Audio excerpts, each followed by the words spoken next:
Greetings, citizens of the Empire and patrons of the Sith Library and Archives. This is your humble archivist, Darth Karasek, presenting a video compiled by your librarian staff to educate you and illuminate the life and times of Darth Vader.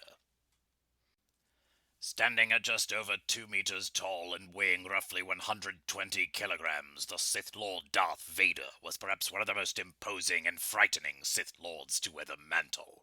Though the enhanced strength and stature came at quite a cost to the fallen Jedi who dwelled beneath that black armor. The armor's belt and chest plate held the controls for his life support system, ensuring that Vader's body received enough oxygen, nutrients, and medicine. Through this system, Vader could endure nearly any environment, including the vacuum of space.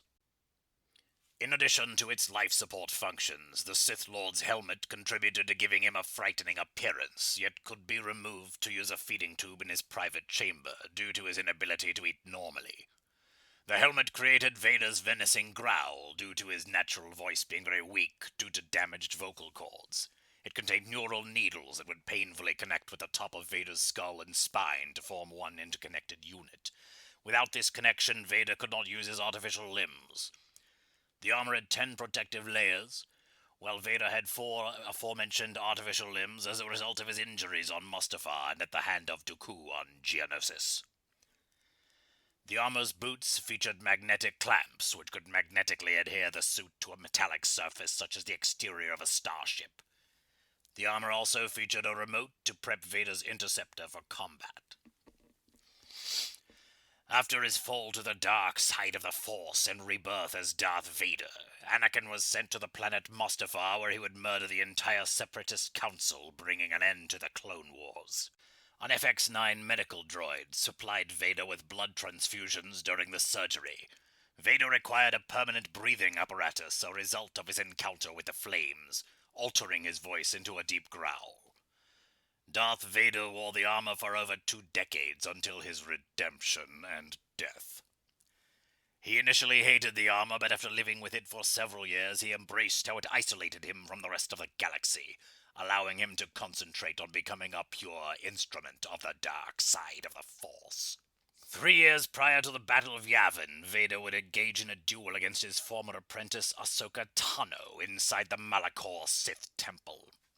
During the duel, Vader's helmet suffered considerable damage, disabling Vader's vocal modulator and exposing his right eye. Vader eventually stumbled out of the temple alive, albeit exhausted and short of breath. Shortly after the Battle of Hoth, Vader dueled his son, Luke Skywalker, aboard Cloud City, a mining city floating within the clouds of Bespin. Luke caused minor damage to his father's suit after slashing him on the shoulder. Vader retaliated by severing his son's right hand. The two did not meet again until the Battle of Endor 6 months later. Aboard the Death Star, Vader and Luke dueled one last time, this time in the presence of Galactic Emperor Palpatine. During the fight, Vader tempted his son with the dark side of the Force before threatening to corrupt Luke's sister, Leia Organa. Enraged, Luke viciously attacked his father and cut off his prosthetic hand, causing him to collapse. Despite the Emperor's demands, Luke refused to murder his father. Angered, the Emperor tortured Luke with Force lightning, before eventually deciding to kill him. Vader intervened and ended his master by throwing him down a reactor shaft. During the conflict, Vader's suit was critically damaged by the lightning, and Vader died before ever escaping the destruction of the Death Star. Following his death, Luke burned the armor in a funeral pyre on the forest moon of Endor. And so concludes the lesson on Darth Vader, patrons. We hope you've enjoyed this video. This is Darth Karasek signing off.